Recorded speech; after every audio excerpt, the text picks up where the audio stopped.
But that's a lie from the pit of hell. You don't have bad genetics. You don't train hard enough. That's the problem. And you'll see right here in this video, if you're following this guy's advice, why you're wasting your time, valuable years of your life training, okay? I'm laying that out to you right now because obviously no one else is.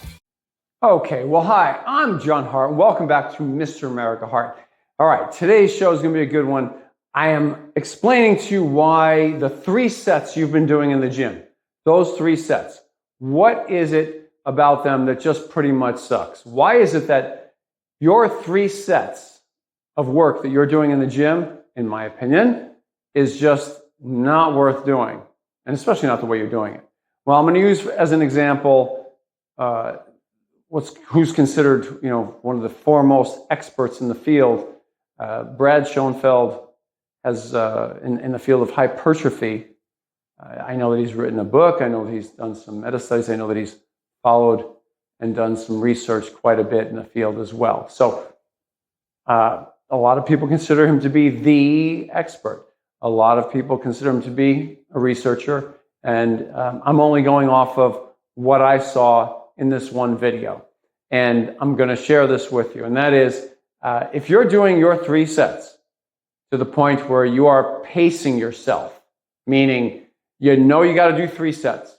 You're going to go on in on that first set, and you're not going to go all in. Because why? Well, you have 2 more to go. So what are you going to do? Keep some reps in reserve, meaning hold back a little bit. You're not going to go to true failure to where you're blasting it right to the very end and cannot get one more full and complete repetition. So you go and you do set 1 and leave a few reps in reserve. Let's say you're using a weight that you can, on the outskirts, if you had to push it as hard as you could get 11 repetitions with it, okay? Where you cannot get another full and complete rep, and it comes down about halfway. A good weight for 11 reps. The first set you go ahead and you do a set of 8, maybe 9 repetitions, leaving 2 reps, 3 reps in the tank. Second set, you're a little bit tired from that, a little bit. So maybe potentially you could get 9 or 10. And you again do 8 repetitions. So you're leaving 2 on the table. Okay? And then you're going to go and do your third set. According to Brad Schoenfeld, the expert, you're going to go ahead and you're going to do a set 2 failure. So let's just take a moment here and question right off the bat. I did. Well, why? There's my question. Why? Why are we going to failure on that 1 set? And why didn't you go to failure on set 1? Is there some sort of a warm-up effect that we're after here, or gathering up of repetitions that, again, not to failure? So increasing the workload has an effect like that. So these are my questions that I come up with as I'm watching this. And so he was a guest a couple years back on the great John Meadows channel called Mountain Dog 1. If you all haven't subscribed over there, I'll put the link down below in my video description. You can go ahead and check out John Meadows' channel, Mountain Dog 1. John, unfortunately, has passed on at this point, and he's no longer with us.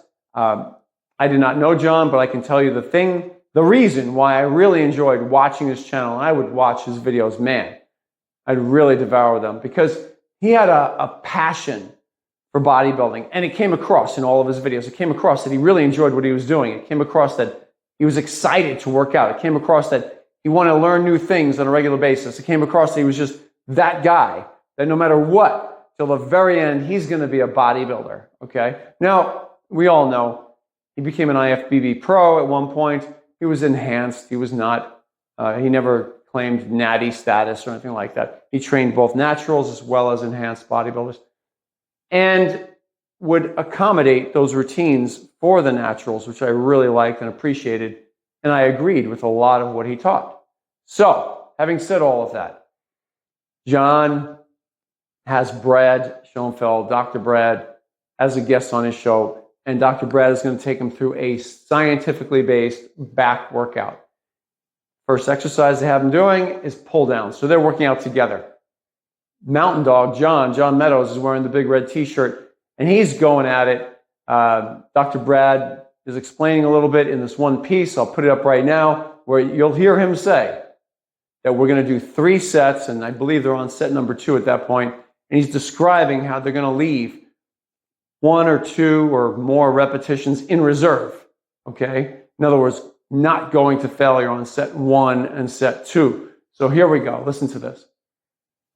All right, we're going set 2 here. Lat pull downs. We're going to do 3 sets, targeting roughly 8 to 10 reps.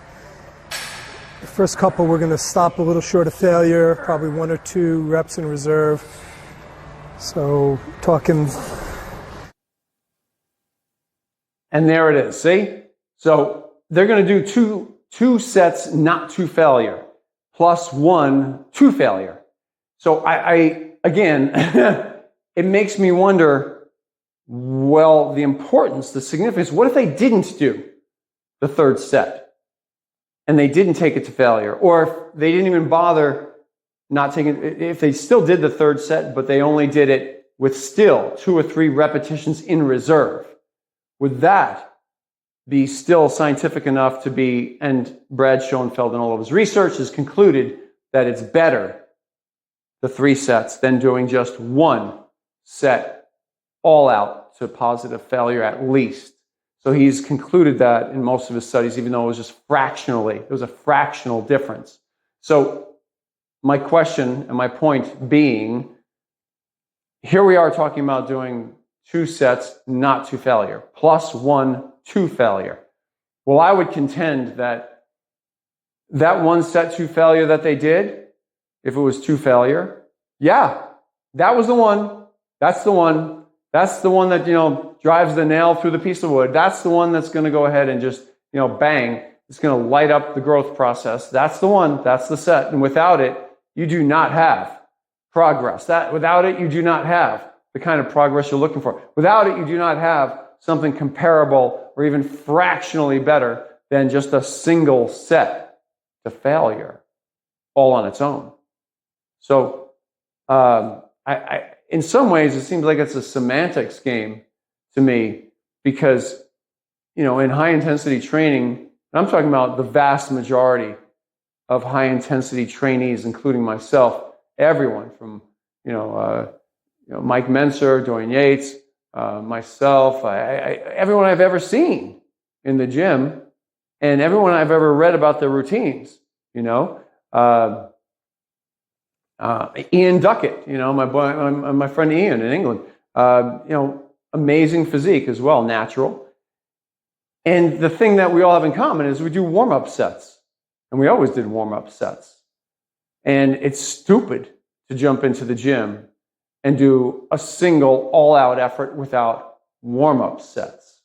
So, and I say that because I know better.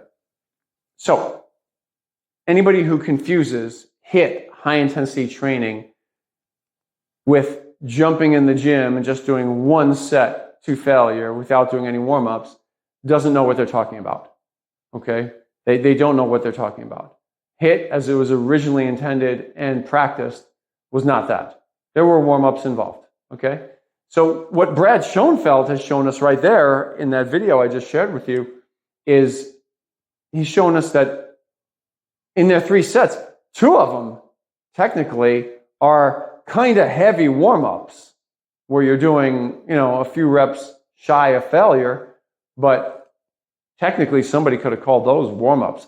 I wouldn't because, like Dorian, I like doing warm-ups where you just take a weight that's like 50% and then another one that's maybe 75%, and you don't come anywhere near failure. You just do a few reps with it in your racket each time. I warm up like a power lifter, like I've shared with you guys in all my other videos, okay? After studying Marisa Inda, national level natural power lifter, I watched her train for years in the gym. We've been friends. I did videos on her as well. You can check back.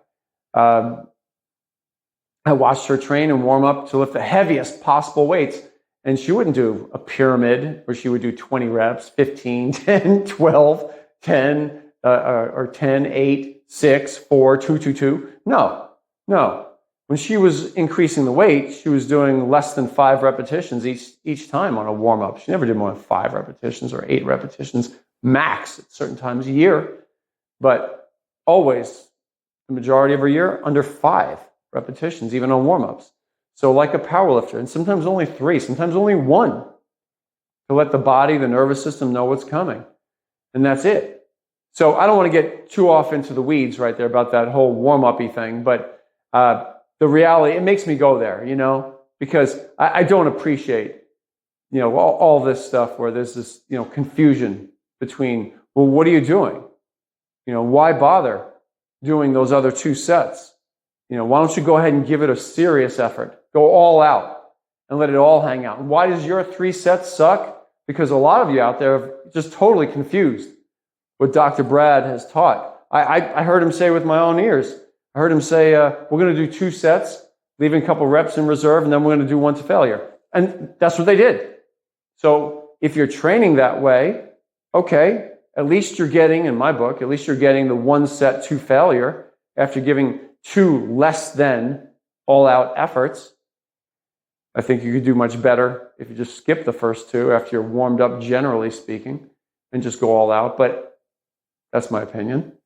And you can go ahead and you can look at your own routine and decide, now that I'm putting the question in your head, well, what's the most important thing about doing those 2 sets with reps in reserve and then going all out? What's the most important thing about that? So if you're going to train like that, it's good. However, I say it's good, meaning you're getting at least a set to failure. I mean true failure, where you cannot get another repetition. I want to point out that Dr. Brad, he showed us what his opinion was of doing of doing a set to failure. I'm laughing because it's laughable. That's why. You know, the foremost expert in the field is showing us what a set to failure looks like. And I want to preempt this before I show you this. Anybody, from a beginner to an advanced, you know, bodybuilder, anybody in the gym, if I told them, give me as many repetitions as you can to the point where you cannot lift that weight even one more time, and the weight gets stuck halfway, let's say, but you keep fighting it and trying to complete the repetition in good form, they've hit positive failure. I've had almost raw beginners be able to do that. After a few workouts, they're capable of doing it. They're unafraid of doing it. What you're about to see with Dr. Brad, I mean, I'm looking off in disgust here, because this is why your 3 sets suck. This is why a lot of y'all think you have bad genetics, but that's a lie from the pit of hell. You don't have bad genetics. You don't train hard enough. That's the problem. And you'll see right here in this video, if you're following this guy's advice, why you're wasting your time, valuable years of your life training, okay? I'm laying that out to you right now because obviously no one else is. So here he is doing this set right now. Watch what he calls to failure. And again, John Meadows, Mountain Dog 1, is encouraging him. Okay, there's a set to failure. He's saying that. And then Dr. Brad is doing the set. So watch Dr. Brad with the gray sweatshirt knock out a set that he calls to failure, and you'll hear him at the very end say, I did that to failure. That was my failure, he says. Ready? Set. All right, here we go. Failure set. Failure set. Drive those elbows. Squeeze. Good. Good. Good. All the way to failure. There we go. All the way to failure. That's my failure. And there you go. There you have it. Okay? I mean, that was his failure. So, man. Oh, man. So I have to recover from that, you know? So the foremost expert in the field, you know, knowing that he was being videoed right there, is giving us an example of training to failure. And he sheepishly got off of that pull down with no extreme effort, with no all out, you know, willing to just kill, to die for it effort, no motivation. And just as soon as it got a little bit challenging, he put the weight down That's what he did. And so you can tell my opinion of that. Okay? There it is. That's my opinion of that. So if you're following him and you're doing those 3 sets in the manner in which he did them, then there's no wonder why your 3 sets suck. If I was you, I'm urging you, reevaluate your assumption that your genetics are just not that great. Your genetics for building muscle may be much, much greater. And maybe you just need to train to failure. And maybe you need to give it a better effort. And maybe you shouldn't look at a video like that and think that that's the way that even hardcore bodybuilders in the gym train. They don't. John Meadows trains very hard, but that was Brad Schoenfeld doing it. And no, that's not how all the guys I ever trained with, even during the short period of my training career where, we were doing a little bit more volume, 2 to 3 sets per exercise. I had a few years in the middle of my career where I experimented with it. And even then, I couldn't do more than 3 sets on anything because I was too busy going to failure on set 1, set 2, and then I'd be done, man. Or I'd try a set 3. There we go. But I guess it's your mentality, right? What are you willing to do? What are you willing to give? If you have that kind of, pit bull mentality where you're going to go on in, bulldog mentality where you're going to go on in, and give it everything you got no matter what, and walk out of there like, victorious because you had a great workout and you gave it everything you had that day. Well, I'd rather go in like that myself and walk out of the gym feeling completely accomplished, like I did something with real effort, than do that kind of thing that you just saw, that half-assed effort on the last repetition. That was half-assed, was what it was. So that's you see my opinion all over the place. You could see it, you could hear it, you could smell it. That's my opinion. All right? And man, I have more respect. I'm going to say this flat out too. I just thought of this. I have more respect for you guys who are training with a high volume training routine, doing 4 or 5 sets of each exercise, maybe 20 sets of body part, maybe more. I have more respect for you when you're going for it, where you're actually doing those 4 or 5 sets at or near failure. After you've done your warm-ups at the beginning of the workout. Okay? If you're training that hard and you're doing 4 or 5 all out, just, busting it, sets, I got to tell you something. Just from here, complete respect, total respect. I have more respect for you than what we just saw up there with Dr. Schoenfeld. So none on that. None on a half-assed effort. Don't bother with that. Okay? So while I prefer HIIT, high-intensity training, doing single-set training compared to higher volume training, yes, and you've seen I've done many, many videos at this point about that. And yeah, I do. I also have tons of respect for anybody going in the gym and just giving it everything they got. Okay? I don't care how many sets you're doing if you're training that way. You know what? It's self-preserving at that point. Remember that. If you're giving it everything you got, it's virtually impossible to keep on going and beat yourself too far in the ground. Your body will stop you before you go too far. Okay? Hopefully. All right. I hope I made my point today. This is why your 3 sets suck. Okay? If you're training like that guy, the doc, the foremost expert in the field, they say. That's it for today. Listen, before you go. First, if you want to learn a little bit more about some of my workouts and the routines, the sets, the reps, how I organize workouts, all of that, then why don't you go ahead and pick up or download a copy of my book, Physique 101. I'll put the link down below in the video description, right on top, Physique 101. If you want to follow what I've done in the course of a year to go from out of shape to in shape and how I manipulated all the variables on my routines and varied several routines, you can go ahead and check that out too in the Mr. America's Shape Up series. That'll be down below as well. So after that, you can get a download right there or a paperback. I'll put the link down for the paperback as well. off to my left, listen before you go. That, right now, there, that is the subscribe button for my channel. Please give that thing a tap. It'll let YouTube know that you want to be notified whenever any new videos pop up. Down below and off to your left, you're going to see a thumbs up button way down there, Give that thing a tap and turn it blue and make it do a thumbs up like that. That lets the YouTube algorithm know how much you're enjoying my videos, and I appreciate it very much. Thank you very much. I'll see you next time.